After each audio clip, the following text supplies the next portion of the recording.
নমস্কার, আমি সৌভিক। সিনেমা প্রেমী আগন্তুক চ্যানেলে সবাইকে স্বাগত জানাই। এই ভিডিওতে রিভিউ করব চরকির হরর অ্যান্থোলজি সিরিজ, যেটার নাম হচ্ছে আধুনিক বাংলা হোটেল। তার 3খানা এপিসোড স্ট্রিম করে গেছে। আজকে তার 3 নম্বর এপিসোডটা স্ট্রিম হয়ে গেছে। তো এপিসোডগুলোর নাম হচ্ছে বোয়াল মাছের ঝোল, খাসির পায়া, আর আজকেরটা হচ্ছে হাঁসের সালন। 3টে এপিসোডের নাম হচ্ছে খাবারের নাম দিয়ে, বিভিন্ন রান্নার নাম দিয়ে। তো এই রান্না বান্না খেয়ে কি তৃপ্তির ঢেকুর উঠলো নাকি খুব বাজে ঢেকুর উঠলো, সেটা আজকে ভিডিওতে আলোচ্য বিষয়। তো ভিডিও আজকে শুরু করা যাক। তো 3টে গল্পেই ফিচার করছে মোশাররফ করিম। এটা হচ্ছে কমন ফ্যাক্টর 3টে গল্পের মধ্যে। এবারে প্রথম যে গল্পটা বোয়াল মাছের ঝোল, সেটা কিন্তু বলবো যে বেশ ভালো একটা গল্প। রান টাইম খুব বেশি না, গল্পগুলো 40 থেকে 50 মিনিট, প্রথম থেকে 40 মিনিট, লাস্টেরটা আজকেরটা 50 মিনিট আর কি। তো বোয়াল মাছের ঝোল যে গল্পটা, সেই গল্পটা কিন্তু বলবো যে বেশ ভালো। যে এক মাস্টারমশাই, তিনি তার ছাত্রীর বাড়িতে, যে ছাত্র গ্রামে থাকে, যেটা ছাত্রী মোশাররফ করিম প্লে করছে, তারপরে কি হচ্ছে আর কি। তো প্রথম গল্পের ক্ষেত্রে বলবো, প্রথম কথা প্লটটা বেশ ভালো। একটা ভালো ভালো পরিচালক এখানে বলতে চেয়েছে, সেটা অবশ্যই ভালো। মোশাররফ করিমের পারফরমেন্স এখানে অসাধারণ, বিশেষত লাস্টের যে সিনটা, ক্লাইম্যাক্সের দারুণ। সেখানে মোশাররফ করিমের পারফরমেন্স দুর্দান্ত। আর ফার্স্ট যে গল্পটা, সেটা না কিছু দারুণ লোকেশনে গিয়ে শ্যুট করে, সেটা কিন্তু দেখবার মতো। মানে আমরা বলি না যে গ্রাম বাংলার গল্প, তো এই যে গ্রাম বাংলাটাকে এত বিউটিফুলি ক্যাপচার করা হয়েছে, সেখানে মেকিং, সেখানে ক্যামেরার কাজ এত দারুণ, দেখবার মতো। এবং সেটা কিন্তু গল্পটা খুব যে ভয়ের গল্প তা কিন্তু নয়, কিন্তু গল্পটা কিন্তু ভালো গল্প, বেশ ভালো একটা গল্প। এবং সেই গল্পটার ক্লাইম্যাক্স কিন্তু আলটিমেট ছিল। তো বলবো যে এই রান্নাটা কিন্তু বলবো যে বেশ ভালো একটা রান্না হয়েছে। দ্বিতীয় গল্প হচ্ছে খাসির পায়া। এখানে আমরা দেখতে পাচ্ছি যে মোশাররফ করিমের ফ্যামিলি, মানে তার স্ত্রী, সন্তান, তারা হচ্ছে এক জায়গায় ঘুরতে যাচ্ছে। মোশাররফ করিম তার অফিসের কাছে যেতে পারছে না। এবার সে ক্যারেক্টার হচ্ছে এটা ভিদু ক্যারেক্টার। এবার 3 দিন তাকে থাকতে হবে, কিভাবে থাকছে সেই নিয়ে হচ্ছে গল্প আর কি। তো এরকমই ধরনের একটা কাজ, একটা কাজ নেটফ্লিক্স দেখেছে, নামটা আমি এই মুহূর্তে বলছি না, বললে সেটা ব্যাপারটা বুঝতে হবে, সব বুঝে সবাই আর কি। তো তার সাথে মিল পেলাম। এবারে এই গল্পটার মধ্যে দিয়ে, গল্পটা কিন্তু খারাপ না, ঠিক আছে। এবারে গল্পের মধ্যে পরিচালক আমাদেরকে ভয় পাঠিয়েছে। এবার দেখো ব্যাপারটা হচ্ছে যে এই যে ভয় জিনিসটা না, এটা হচ্ছে একটা আপেক্ষিক জিনিস। মানে কারোর ভয় লাগতে, কারোর ভয় নাও লাগতে পারে আর কি। তো আমার ক্ষেত্রে যদি বলি, আমি এরকম গল্পের সাথে ভীষণভাবে পরিচিত। ছোটবেলায় শুকতারাতে পড়েছি, আনন্দমেলাতে পড়েছি, আমি গল্পের সাথে পরিচিত। আমার যেখানে গল্পটা থেকে ভয় লাগেনি, যেখানে আমার গল্পটা মানে বা প্রেজেন্ট আমার ওভারঅল লেভেলে আমার মোটামুটি ওকে লেগেছে। হ্যাঁ, টেকনিক্যালি ভালো, ঠিক আছে। রাতের দৃশ্যগুলোকে ভালোভাবে শ্যুট করা হয়েছে, কিছু দৃশ্য সেগুলো ভালোভাবে দেখানো হয়েছে, সেগুলো ভালো, ঠিক আছে। টেকনিক্যালি খারাপ নেই, কিন্তু গল্পের লেভেলে বা প্রেজেন্ট লেভেলে ওভারঅল লেভেলে মোটামুটি লেগেছে আর কি। 3 নম্বর যে গল্পটা, সেটা হচ্ছে হাঁসের সালন।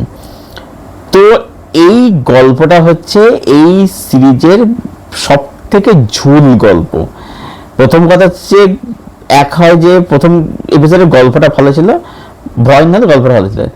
দ্বিতীয় এপিসোডে পরিচালক চেষ্টা করেছে ভয় পাওয়ানোর, ভয়টা আমার লেগে না, হয়তো নেবে লাগতে পারে, নাও লাগতে পারে। এই গল্পটার মধ্যে, এপিসোডের মধ্যে না গল্প ভালো, না কোনো ভয় লাগছে। মোশাররফ করিম এখানে হচ্ছে একজন মানে খুনি আর কি, কিলার আর কি, তাকে নিয়ে গল্প আর কি। তো এই গল্পটার মধ্যে বলবো, লাস্ট 5 মিনিট বাদ দিলে, মানে তাও যে আসলে যে খুব বিশেষ তা নয়, লাস্ট 5 মিনিট বাদ দিলে গল্পটার মধ্যে সত্যি বলতে কিচ্ছু নেই। হ্যাঁ, টেকনিক্যালি কিছু জায়গায় শর্ট একটু বেটার লাগে, ভালো লাগে দেখতে, দেখছে, তার বেশি কিছু নেই, গল্পটা সত্যি কিছু নেই। আর এমনি হ্যাঁ, অবশ্যই ডেফিনেটলি মোশাররফ করিমের পারফরমেন্স 3টে গল্পের মধ্যে কিন্তু খুবই ভালো। বিশেষত প্রথম গল্পের কাজ তো অসাধারণ ছিল। দ্বিতীয় গল্পটা সে বেশ ভালোই করেছে। আর 3 নম্বর গল্পটা মানে সে চেষ্টা করেছে, বাট স্ক্রিপ্ট ঝুল হলে, গল্প যদি ঝুল হয়, তাহলে তারও কিছু করার নেই। আর একটা জিনিস বলতে চাচ্ছি যে 3 নম্বর গল্পটার ক্ষেত্রে বলছি যে ওটা যে মোশাররফ করিম যে পরচুলা উইক, সেটা মানে পরিষ্কার না বোঝা যায়। ব্যাপার হচ্ছে কি যে আমি যখন একটা কাজ দেখছি, আমি তো সেই চরিত্রটা দেখবো, যে চরিত্রটা মাথায় বড় চলে যাচ্ছে, কিন্তু আমার দেখে মনে হচ্ছে মোশাররফ খানের বড় ছেলে এবারে অভিনয় করছে, সেই ক্যারেক্টারটা ফিল হচ্ছেই না আর কি। তো ওভারঅল বলবো 3টে এপিসোড দেখার পরে এই অ্যান্থোলজি সিরিজটা এটা একটা খুবই মানে কি বলবো, এটা বিলো অ্যাভারেজ কাজে আমি এটাকে বলবো আর কি। মানে একমাত্র প্রথম গল্পটা ওটা খুবই ভালো ছিল, কিন্তু দ্বিতীয় গল্পটা মানে তাও ঠিকঠাক বল না, ওটা একটা অ্যাভারেজ গল্পই আর কি, আমার জন্য আনতে অ্যাভারেজ আর কি। 3 নম্বর গল্পটা পুরো মানে সবথেকে ঝুল গল্প, তো এটাকে আমি বিল অ্যাভারেজ কাজই বলবো এটাকে আর কি। মানে চরকি যে ধরনের স্ট্যান্ডার্ডের কাজ নিয়ে আসছিল আর কি, তার নিরিখে দেখতে গেলে এটা খুবই মানে এটা বাজে একটা কাজ আর কি, একদম আমার মানে পোষালো না। প্রথম গল্পটা বাদ দিয়ে দ্বিতীয় গল্পটা তাও মানে একটু কনসিডার করা যায়, 3 নম্বর গল্পটা তো তোষ্য জালি গল্প, কিচ্ছু নেই। তো সব মিলে এটাকে রেট করবো 5 আউট অফ 10। আমার সত্যি বলতে মানে আমি হতাশই হলাম আর কি সত্যি এই কাজটা দেখার পরে আর কি। এটা মানে আমার জন্য ওয়ার্ক করলো না আর কি, সত্যি কথা আমার জন্য ওয়ার্ক করলো না। মানে তাও হ্যাঁ ঠিক আছে, আমি জানি যে মানে অ্যান্থোলজির ক্ষেত্রে সব গল্প একরকম ভালো হয় না, কিন্তু একটা মিনিমাম স্ট্যান্ডার্ড তো থাকবে। দ্বিতীয় গল্পটা খুব ভালো নয়, কিন্তু অ্যাটলিস্ট তাও মোটামুটি দেখা যায়। এই 3 নম্বর গল্পটা 50 মিনিট দেখাই যায় না। এক তো গল্প যদি দিতে হচ্ছে উদ্দেশ্যহীন চিত্রনাট্য, ঠিক আছে। তো যারা কাজটা এখনো দেখনি, দেখবে বলে মনে করছো দেখতে পারো চাইলে, otherwise you can skip it. আর যারা দেখেছো তোমাদের কি ওপিনিয়ন কমেন্টে অবশ্যই জানাও। ভিডিওটা ভালো লেগে থাকলে ভিডিওটাকে প্লিজ লাইক করো, শেয়ার করো, চ্যানেলটাকে অবশ্যই সাবস্ক্রাইব করে দিও, এবং পাশের যে বেল আইকনটা আছে সেটাকে প্লিজ অন করে দাও, যাতে এরকম রিভিউ বা এরকম ভিডিও আসলে তার নোটিফিকেশন তোমরা খুব সহজে এবং খুব শীঘ্রই পেয়ে যাও।